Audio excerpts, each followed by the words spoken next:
Welcome back to the Crafting for Profit podcast, the podcast that helps you build a creative business you actually love without burning yourself out. And if you've ever thought, I cannot keep doing everything myself, this episode is for you. So, we're diving into the topic today that a lot of small business owners avoid until they're completely overwhelmed, and that is hiring help. So, we have an expert for you. So, we are joined by Emily from Worth of Work, and she is here to help demystify the hiring process for makers, crafters, creatives, anyone who's ready to help get some support but aren't sure where to start. So, Emily specializes in value based hiring, which we will talk about. It doesn't feel corporate, it doesn't feel cold. She's going to walk us through when to hire, how to do it legally and ethically, why bringing on the right help can help you make your business more, like instead of less. I think a lot of times we feel like, oh, I have to hire somebody. Now I'm going to have less of my business. But Emily's Yeah. going to show us how that's not true. So, as always, this episode is pre recorded. If you're watching the live premiere on YouTube, we're hanging out in the comments with you. So, you can ask us any questions in those comment sections. And if you're watching on the replay or you are listening on the podcast, you can always drop down to the podcast notes or the YouTube description, grab that questions form, and ask us any questions there. And we'll also have all the links there for everything for connecting with Emily and all of the things she's going to mention. So, you can head there for those links as well. All right, Emily, are you ready to get started? Yeah, of Let's course. start with your story. How did you become passionate about hiring and team building for small businesses? And what sort of drew you to this work? Yeah, thanks for asking. It's kind of a long story, but like a lot of people during COVID, my husband was deployed. So I'm a military spouse, and he went to Norway, Germany, Guam. Like he was all over the place while we and the rest of the world were stuck at home. And so I was having to navigate work, navigate single parenting, and all of the normal things during that time. And prior to that, I had experiences with my husband being deployed where I didn't feel very supported by my bosses in like needing to be the parent that went and picked my son up if he was sick or that sort of thing. So got my life coaching certification. I started researching about online businesses and how I think I could have helped people. And through those communities, I was at the same time hearing a lot of people who were like, okay, I have this business idea. I'm getting it off the ground, and everybody keeps telling me I need to hire, but I don't know what that looks like. I've never led anybody before. I don't want to be a bad boss because I started my business because I had a bad boss. My need, and then seeing the need of all of my friends around me, I was like, oh, I think that there's really important work that could be done here to just help people gain the confidence to hire so that we can create places where people actually want to spend their time. And so that's how Worth of Work came about.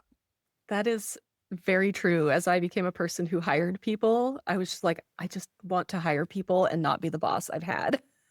Do you know what I Yeah. mean? Like, I want her to be able to go pick up her kids when she needs to. And I want her to be able to say, I'm not feeling well today, but I'll work a little bit up this weekend or whatever it is, Yeah. flexible. But yeah, that's very, very true. Right. Like I myself, I am a card maker. So I actually like my hobby is making greeting cards. And so watching the crafting industry, I guess, is the best way to put it. I know how like empathetic and compassionate that this industry is. And so I know that we are a bunch of people who really care about the experience that we're providing others. And so I feel like this industry is very, very caring in that way. Yeah, as artists and creatives, we're very empathetic a lot of Yeah. times. Right. And also, a lot of crafty business owners, they feel like hiring is too big or too soon. And they get to that point and they don't know where to start. So, Yeah. how does someone know when it's truly time to hire? Mhm. And what mindset shifts kind of need to happen when they feel ready? Yeah. I say not to simplify it too much, but I say that all you need to hire is a budget. It can be any budget and the willingness to learn how to lead and how to be a good boss. Not that you have to know that already, but just the willingness. Because from there, it's all just skills like any other skill that you already have in starting your business that you've learned. Um, and kind of what I mean by willingness is also that the mindset shift that you can't be a successful leader if you aren't also willing to show up with humility. And I think that that's a mindset shift that I would like us to feel confident, like owning, is that a lot of entrepreneurs make the mistake of thinking that we have to already know everything. We have to know how to delegate perfectly, how to express our ideas perfectly. And when we think of leadership, we think we have to know exactly what our business is going to look like in 10 years and exactly how we're going to get there. And it's actually the opposite. So, um, showing up from a place of, this is what I need support with right now, and bringing on somebody to collaborate with you and the willingness to learn from them and not necessarily see them as a subordinate, but more see them as someone who is in partnership with you to continue to build on those goals is important. So that's the really big mindset shift that I would love to see. That's huge. Like, honestly, I mean, I've hired before and yes, I've brought on people that I want to, but I always feel like I have to be able to like train them. Like, you have to do it exactly like this instead of Yeah. being like, what is the best way do you think to do this? You know more about it than I do, or, something like that. Yeah, and I think it can be both. I think a lot of freedom comes when we have very, very clear expectations. But I think that we get riled up about what expectation setting looks like. So, for example, it doesn't have to be that, yeah, okay, I need you to write an Instagram post and it's going to be these colors and it's going to be this font and all of those things. What it does need to be is crystal clear about what would success look like to you as the leader. So if you want them to be creative, and because they're a better graphic designer than you are, which is not this audience, I apologize because this is a very creative place, but you get the idea. If they're better at something than you are, letting the expectation setting should be around like letting them know how to make decisions, letting them know what your quality criteria is, that sort of thing. I also feel like delegation or letting go of those tasks, it's almost like a hurdle in your mind because you think you do it better, regardless of you're hiring an expert to do it, but you think that you're doing your Instagram better than the person that is an Instagram expert. So it was also for me a challenge to let that mindset go. Like, I Right. don't know better than this person and allowing like the freedom of letting that go. Um, Mhm. and when you're talking about being the boss that you would want, I also, when I worked for other people, I did not like the boss that was the micromanager. And I Right. strive not to be that person as well. Right. So I do think that's a portion of it too, is like micromanaging every single thing they do. Yeah, yeah, for sure. And there are definitely solves for that. What I'm kind of thinking about is I have the a workplace culture wheel as one of my frameworks. And so, as far as delegating goes, there are three different systems that I talk about. There people, expectation setting systems, accountability systems, operation systems, financial systems, those sort of things. So if you're training your people well, especially in onboarding, you are clear in your expectations around what are our needle movers for our business and what, 3 to 5 things are we focusing on. If you have some sort of standard operating procedures, whether it's just a Loom video that's showing them like, hey, this is what I've been doing, those sorts of things are going to allow you to delegate in a really clear way. I also think that we are in a very interesting time where AI is like the biggest conversation right now, of course. One of the cool things is there are a lot of task management softwares that have an AI assistant where the micromanagey things around like constantly asking for updates or constantly reviewing, like, let me see if you put this exactly where all of the things that we think about with the micromanaging, we can actually have AI check on those statuses for us so that we don't have to be those pesky people, but we can still get the information that we want. So there are also tools now to help us with that sort of thing that were not around 5 years ago. Yeah. I feel like that's a good use of AI because we talk a lot about AI and how it might affect our businesses. You don't want Yeah. AI to be the artist, right? You don't want AI to be the maker. You want AI doing these little tasks that you're like, I just don't want to have to follow up on that email again or something, things like that, where it's Yeah. like that's like a better use of AI, at least in my opinion, than having Yeah. it become the soul of your business. Like have it take these little Mhm. tasks that are kind of annoying and niggling and get those off your plate. It saves us time too, because then, like, especially if you're only hiring somebody seasonally or you're only hiring somebody for maybe a project based thing, then the limited amount of time that you have together is conversation that is super impactful and meaningful rather than those repetitive conversations that you feel like you need to have over and over again just to understand the status of something. So I agree. I think that's very smart. You mentioned Loom videos, and that's Loom for those that have not heard of it Yeah. before. It is the thing I use. I just make a Loom video of how I've been doing something and pass that along to someone else, and they can see like how I've been doing it and improve on it if they want.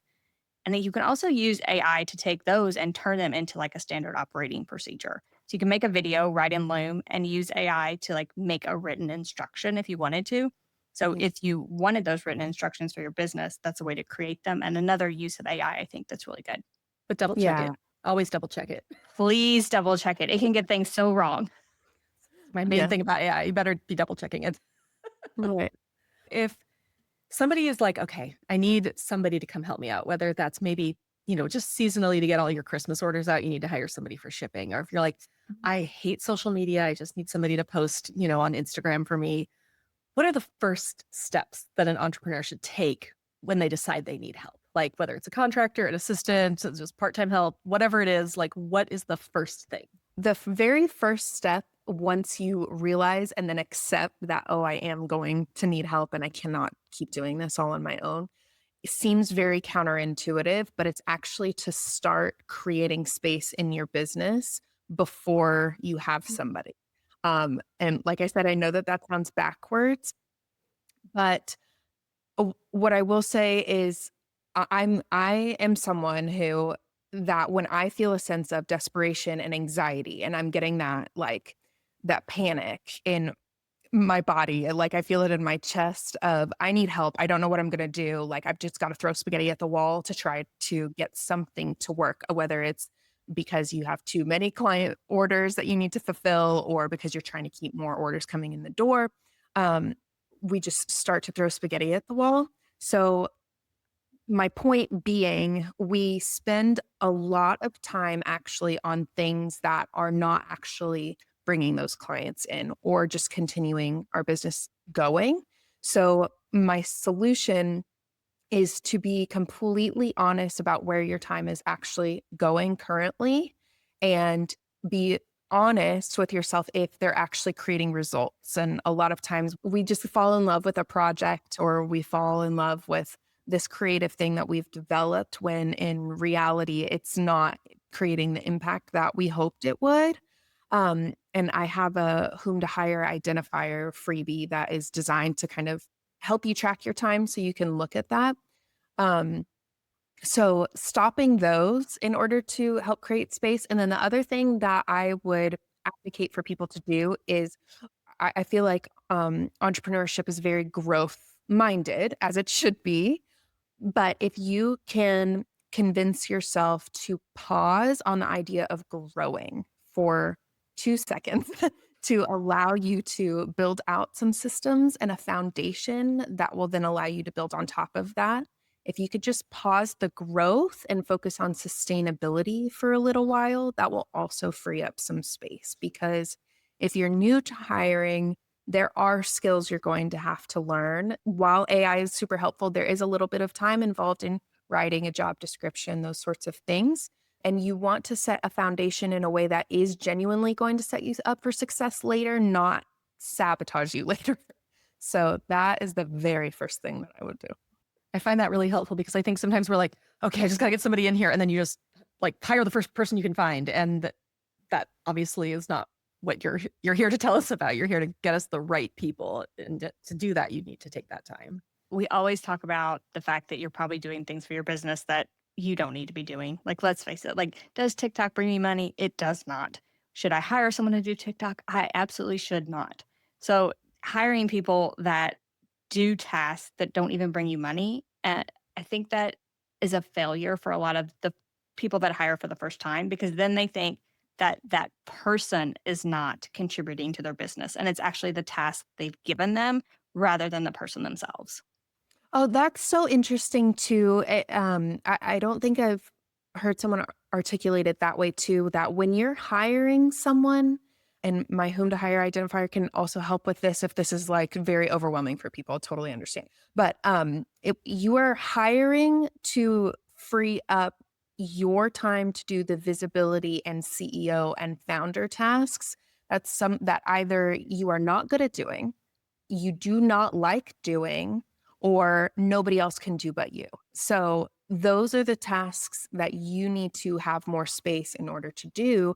Whereas the thing that you're hiring for should still be those needle movers that you just identified. It should still be those things that are making you money, but somebody else could do it better or cheaper or what have you. So yeah, I love that clarification.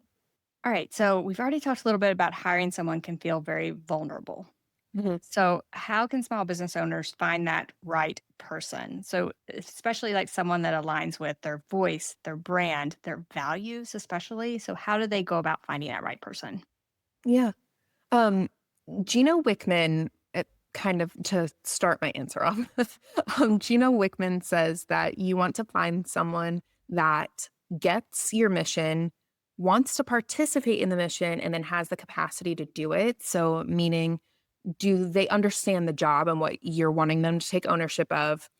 Do they see the importance of the role? And then do they understand and accept the amount of work and time and manner in which you need that role done? So that's my initial answer is to find someone who could do that. But in order to determine what those things are, as cheesy as it sounds, you have to start with your mission, vision, values.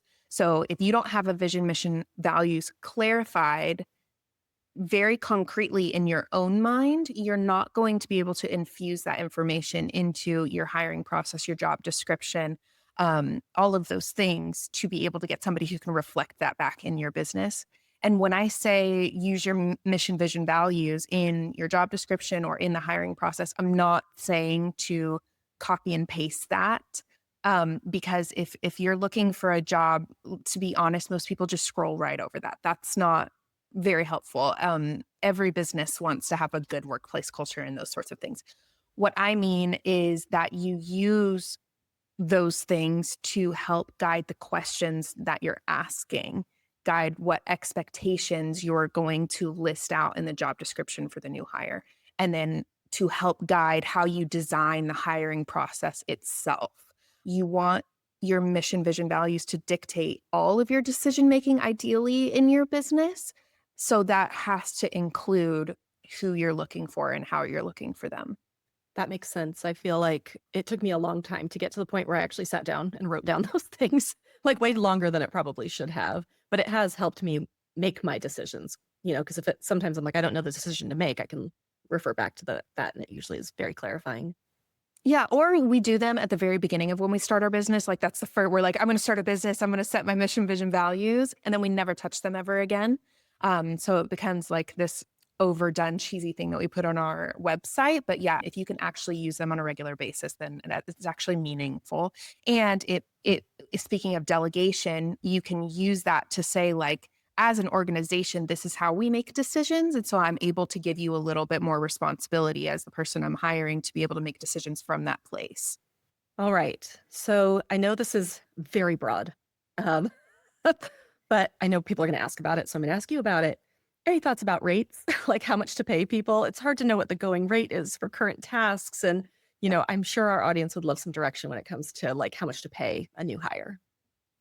Yes, it does depend. So I am not sure I feel comfortable saying an exact number, but what I will say is that at the beginning of the conversation, when I was saying to create space, this is one of those things that you can do very easily in a number of minutes before you're ready. So doing a few just research things here and there can help you like start to take action even before you're actually ready to pull the trigger on hiring. And this is one of the things that I recommend.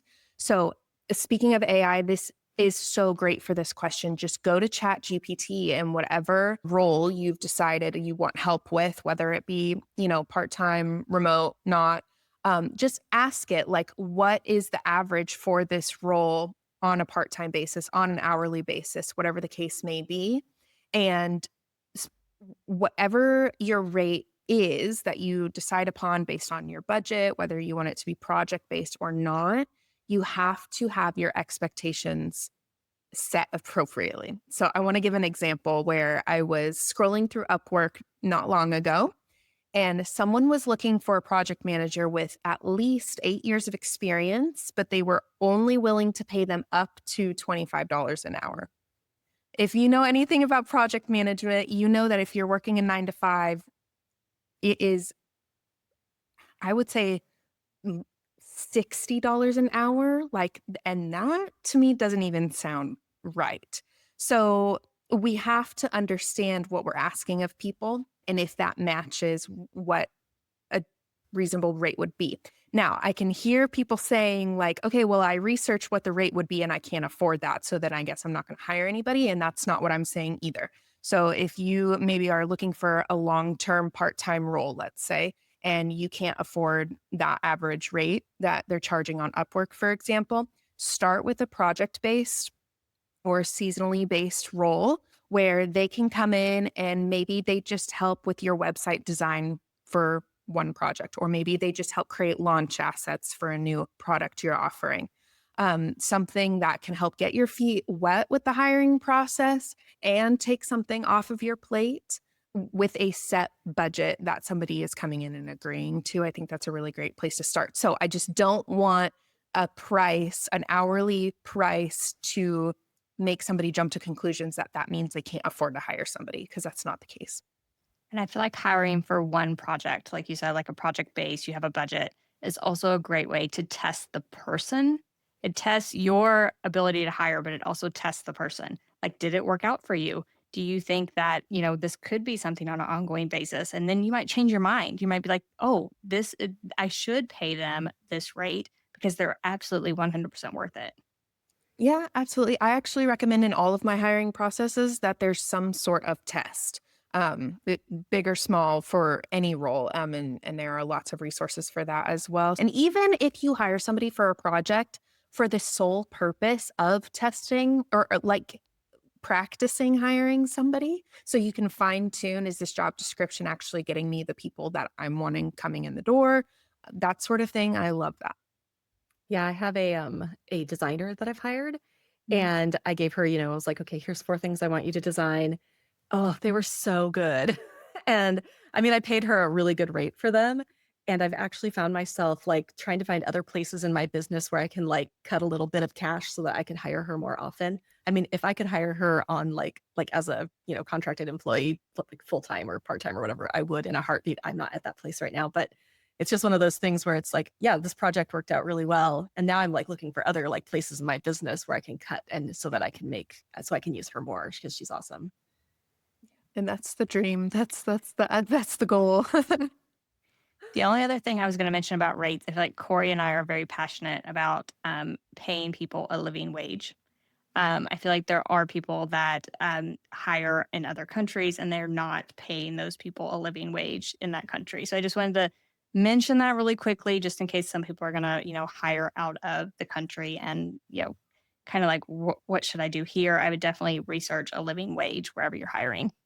Yeah, I Yeah. agree. If you're hiring, yes, hire someone from Vietnam. I'm not saying don't hire some from Vietnam, but make sure they're being able to put food on their table and, afford their family because just because they live in another country, this is probably racism getting into there. If you're thinking, oh, I can pay that person $2 an hour because they live somewhere else, you need to find out what the living wage is in their community to hire somebody ethically overseas. Absolutely, absolutely. The amazing thing about places like Upwork, I think, is that there are so many wonderful freelancers and people like your designer, possibly, that, to come in and help you do these things that maybe Indeed is more of like a full-time and in-person role. But then the con of places like Upwork is that you do have to be a little bit careful to not take advantage of someone and that sort of thing. It is a little bit of effort, but I think once you get in the groove of it and find the answer to those questions, then you're relatively set and it's kind of a one-time thing. So hopefully it's not too overwhelming for people to want to take ownership of, I think is a good way to Yeah. say it. Just run your business ethically. We say this a lot. Like if it's making you feel icky, don't do it that way. All right, we're going to do a quick commercial break here. So, this podcast episode is actually sponsored by Kittle. And if you have not used Kittle before, first of all, if you haven't used it before, you're going to want to start using it. But if you have used it before, they are getting so much better with this platform. So, we want to encourage you to give it a try again. So, Kittle is a design platform where you can design projects for using with your Cricut machine, your sublimation printer, TTF printer, whatever type of craft project that you are thinking about making, you can make your designs right in Kittle easily. One of the new things that Kittle has is vector editing. And I know that sounds like a big, scary word, but as someone who loves vector files, I have to say, this is basically my favorite thing that a design program can add.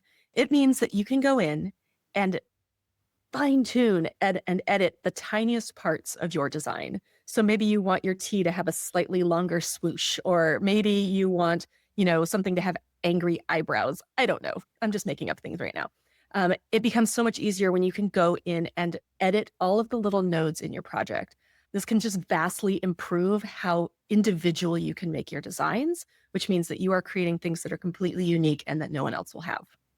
So, for your next craft project and you want to make a unique design, whatever you're making, t-shirt, whatever. I also love Kittle because you can make the design and make the mock-up right in the program with one button. But yeah, I mean, we can talk all day about Kittle. So, if you want to give it a try for yourself, head to link.craftingcamps.com/Kittle, and that's Kittl. If you are on YouTube, I put a little QR code up there in the corner and you can scan that as well. All right, so back to our questions. So if you get to the point where you need to hire, you mentioned a few places, but give us a list of places. Like, where do you find people both for hiring online and maybe even some sources of like, I want to hire someone in person to help? Yeah, absolutely.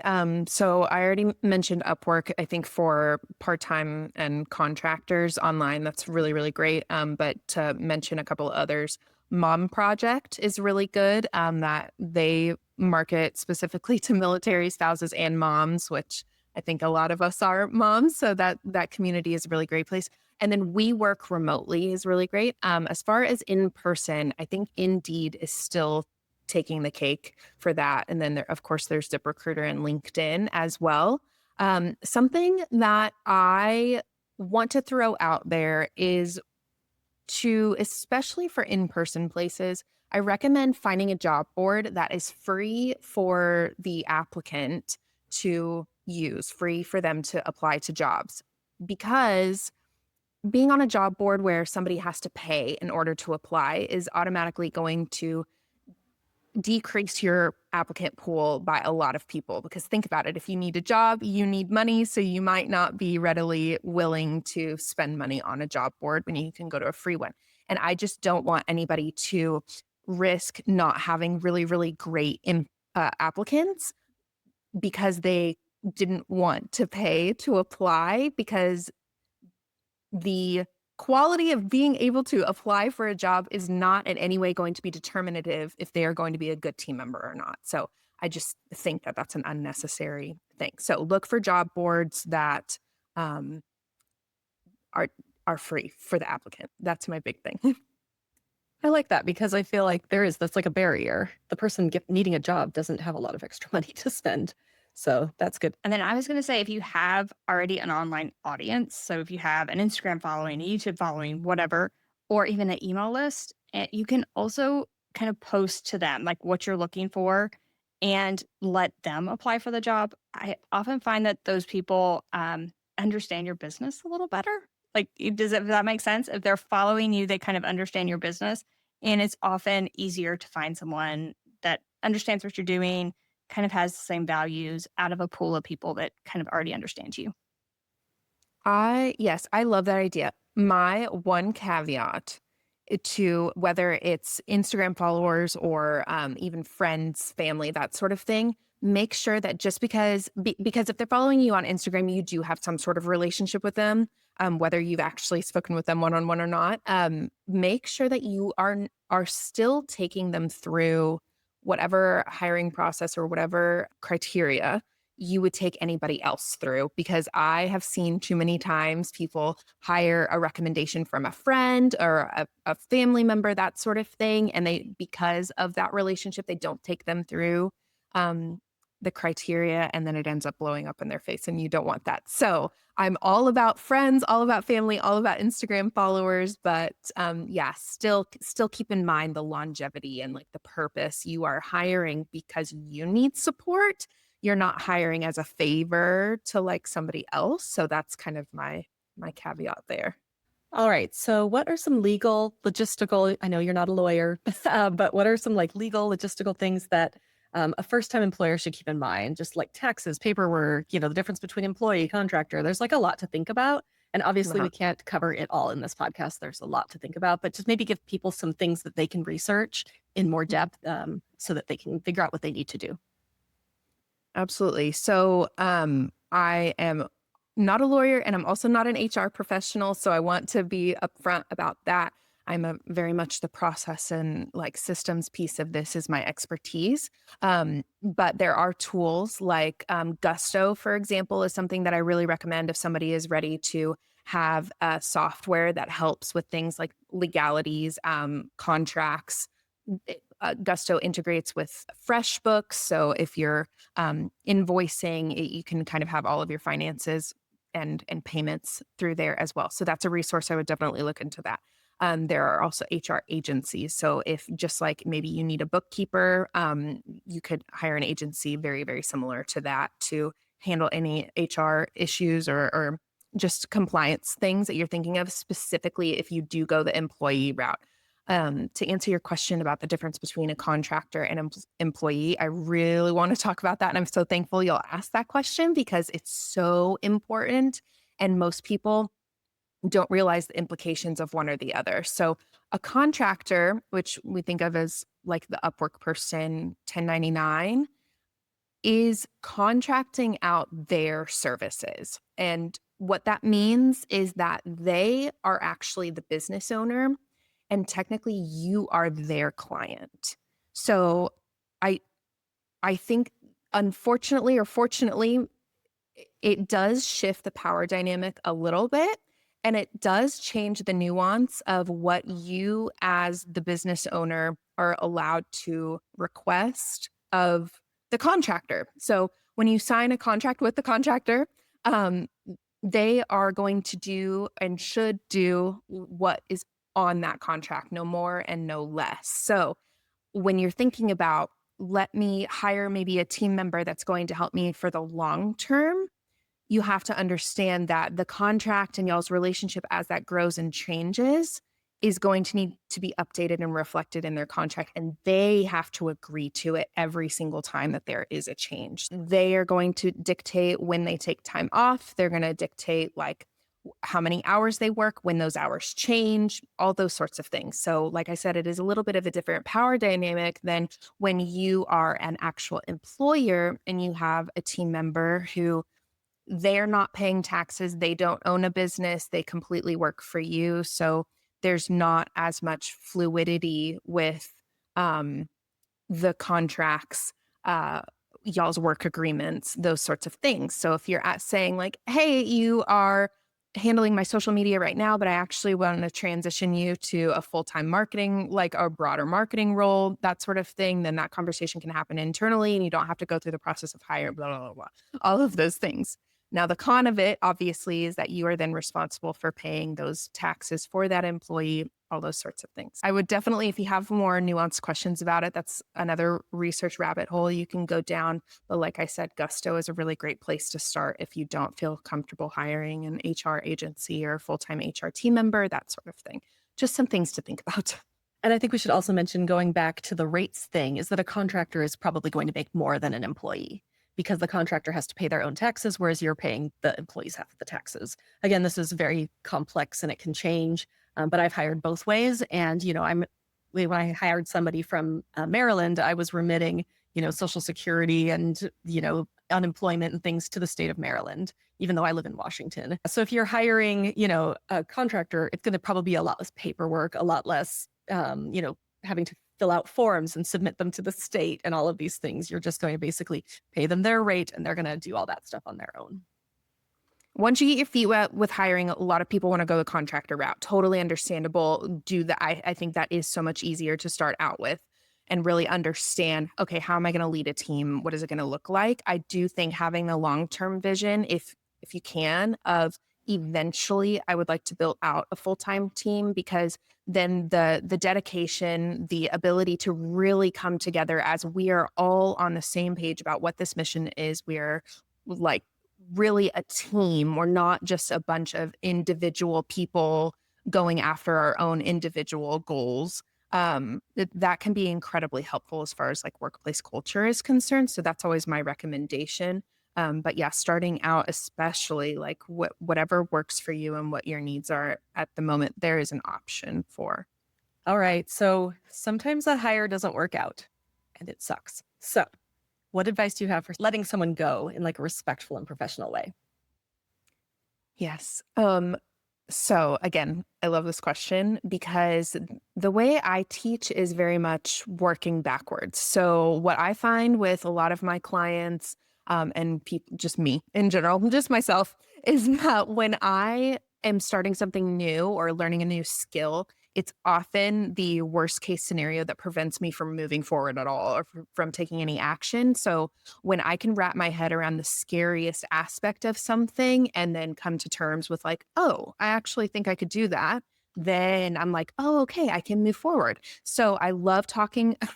I shouldn't say that. I don't love talking about firing, but I think it's necessary to talk about, because when we can wrap our heads around it, then the fear of being like our bad boss kind of dissipates a little bit. So when you are building out the foundation that I've been talking about before, part of that should be like a people analyzer, for example, or some sort of accountability system to where, taking a little bit of emotion out of it, you can look at somebody's behavior or trends over a certain amount of time and get an understanding of, are they meeting those expectations that I set at the beginning? Are when I assign or delegate something to them, what is the quality that they're hitting? Are, based on my expectations, are they performing the way I need them to?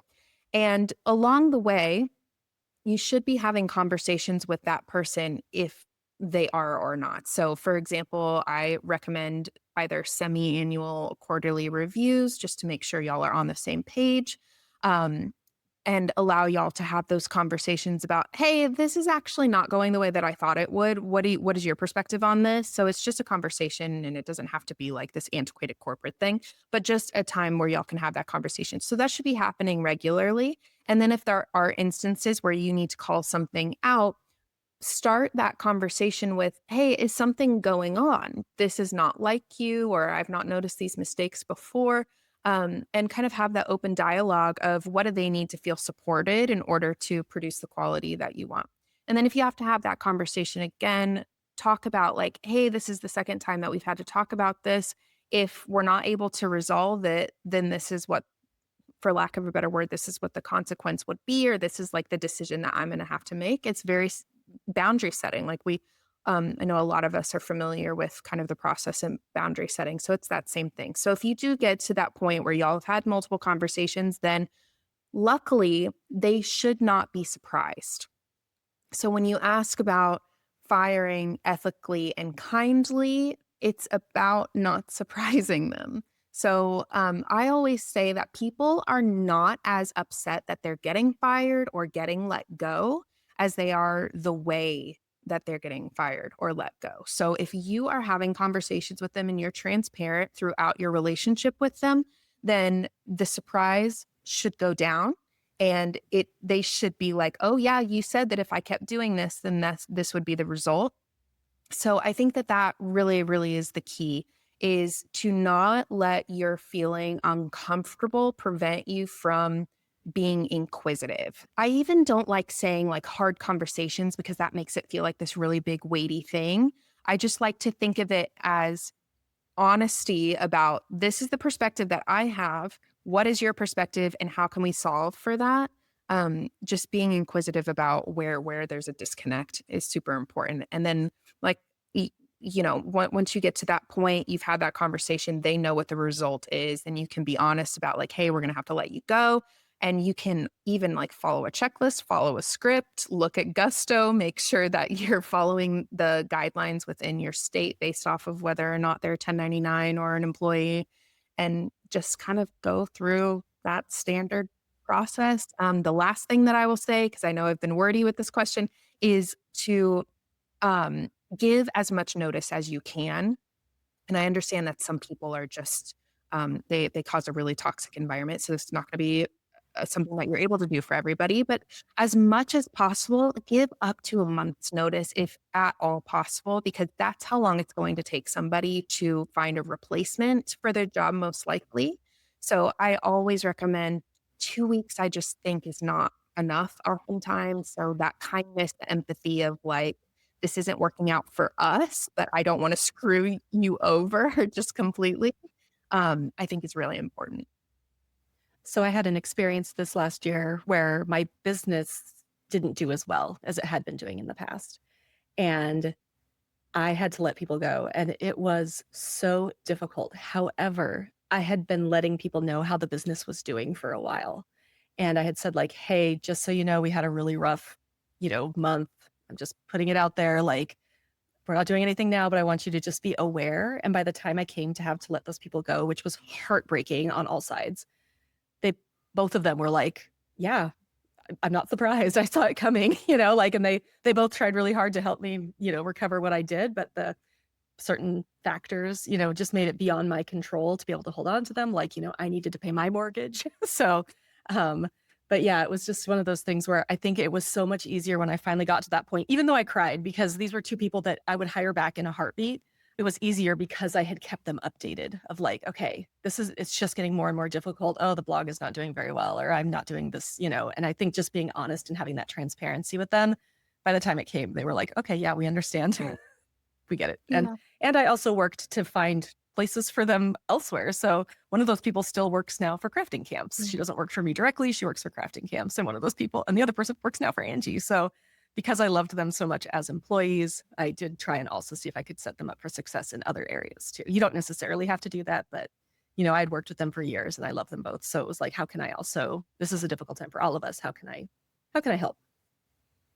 And you said something too that I think is crucial, is that they also for a time were trying to help you recover, if I heard you correctly. And we, if we're not transparent, this is almost what I meant about like sabotaging yourself earlier, is that if you don't show up with that humility of like, the whole reason why you are here is because I need help, and we're collaborative and we're doing this together. And if you're not transparent, you're not allowing them to support you. You're kind of like being standoffish and saying, I'm going to try to do this all on my own.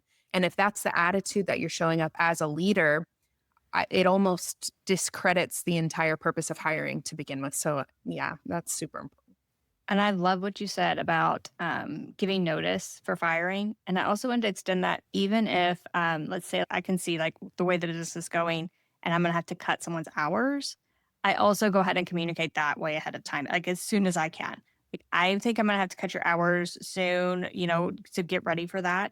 So even if you think like, okay, like this is the holidays and this person is working all these hours for me, if you think after the holidays you're not going to be able to use them at all, or it's going to be half the amount of hours that you are now, communicate that ahead of time just so they can get prepared and understand what's coming down the road. What is y'all's experience and opinions about like the awkwardness that comes after you've let somebody know that you were probably going to have to let them go? I feel like I'm the most awkward person in the world having these conversations. Um, the whole conversation is an awkward conversation, right? Like I it is. I find myself getting emotional, even though like I don't want to be emotional, but I'm also working generally with people that I have come to really love. Like they're part of my little business family and it's very difficult. So I find like a lot of pressure on myself to not be the boss that I don't want, to be the best boss. And so I feel like maybe sometimes I feel like I'm not living up to my potential or something. And that's just on me. Like I'm like, I don't want you to feel bad. I want you to feel bad about losing your job, not about how I feel about you losing your job. There is definitely some awkwardness that kind of plays in there. I Yeah, feel like it comes down to like being the boss that you would want and like you would want the notice. of like, hey, I'm not going to be able to use you for very much longer, perhaps, or, I'm going to have to cut your hours soon, you would want that notice. So, getting over that awkwardness and just having the conversation just to be the boss that you would want to be, I guess. Right. That outweighing any sort of like, because I think the fear of like, well, I'm going to tell them that I'm going to fire them and then they're going to work with me for another month. What is that going to look like? And it's just like, to be honest, it doesn't matter. Like if they're going to do what they want to do at that point, and so it's just, yeah. Are you in integrity with what, how you want to be? Yeah. Yeah, and the same, like, it's also the same on the flip side. Like, if they find a better position or a way to, like, maybe they're going to go and start their own business, you also have to be happy for them and, encourage them and whatever, their passion is as well. So it goes the opposite way as well, hopefully. And hopefully they'll give you that notice, right? Like, I am starting my own business. I think I'm going to be up and running in a couple months, and I'm not going to be able to do that. So hopefully they give you the same consideration. Yeah. And I found that like that time after they know they have, 2 weeks or a month or whatever left. I found both of the people I had to let go last year were extra helpful. I mean, like they were always great employees, but one of them was like, everything I've been doing, she created like massive standard operating procedures for me. Like, just like, here's how I do everything, here's everything. And then the other person was like, okay, what is absolutely most vital for me to get done before I leave? Which, I mean, if you create a culture where you really enjoy the people you work with and you're all building the business together, that's probably going to be the response. If you build a culture where somebody goes, oh, thank God, I didn't want to quit, but being fired is awesome, then you're going to get 2 weeks of crap out of somebody. So I think building that culture while everything is good is really important. Mhm. And I think it's worth saying just to remind people that I don't think anybody, or I shouldn't say that, but I think few people believe that they're going to find a job and then stay there for the rest of their lives, or that they're going to work for a business that's never going to have any issues, that business is always going to be like growing, growing, growing for forever, because that's not reality. And so again, say, I know I'm repeating myself, but like most people aren't actually upset at being laid off itself. We know that that's business. Like, it happens. It's not because anybody's a bad person or anything like that. It's just the way you handle it. So I just wanted to reiterate that I think we can tell ourselves that we are letting people down in a much stronger way than what we actually are. And then that prevents us from leading the way that we would want to otherwise. Last question. And we want one thing you wish every creative business owner understood about building a team that supports their goals and values, not just their to do list. So, one thing.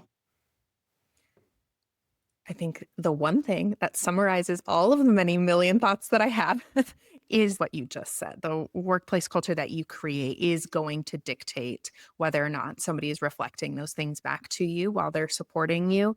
And just one other sentence to expand upon that is that a workplace culture is being created whether or not you're actively working on that or actively prioritizing it. So putting a little bit of effort into those thoughts that we've been talking about all day today is important. All right. So, Emily, before we wrap up, can you tell us a little bit more about the whom to hire identifier? Um, and you mentioned it earlier, but it's a really helpful tool for like people feeling stuck. It is a free template, and I designed it so that you can quickly and simply determine who to hire based off of your specific business and how you are specifically spending your time. I wanted to create something that would remove decision fatigue and decrease the amount of overwhelm. And so there are video tutorials within it that walk you through how to use it and how to make that decision. So honestly, you can just plug in the information, sort some things, and then you've got kind of your answer. So hopefully that will help people start to take action without feeling a lot of pressure. You can find this free hire identifier. I like the kind of like forced rhyme there. It's nice by going to link.craftingcamps.com/hiring, link.craftingcamps.com/hiring, and you can get started. All right. So, Emily, thank you so much for being here. Like, it was an amazing episode. Like, I learned quite a bit during this episode, and I'm like, am I doing this stuff wrong? So, thank you so much for being here. Thank you guys so much for having me. This has been so much fun. All right. If you're listening right now and you've been wearing all the hats in your business, as many of us do, this might be your nudge to let one go. So even a small bit of help can help make a big impact. And I think Emily's tips today are a great place to start, especially that hiring identifier thing, because if you're just like, I need help, but I don't know where to start, that's a really great place. So if you want links to all of Emily's resources, we have them in the YouTube description as well as the podcast notes, and you can find all of those links there. And if you love this episode, be sure to give us a rate and review on whatever podcast platform you're listening on. And if you have overwhelmed, crafty friends that are running a small business, be sure to send this episode to them so they know who to hire as well. And we'll see you next week.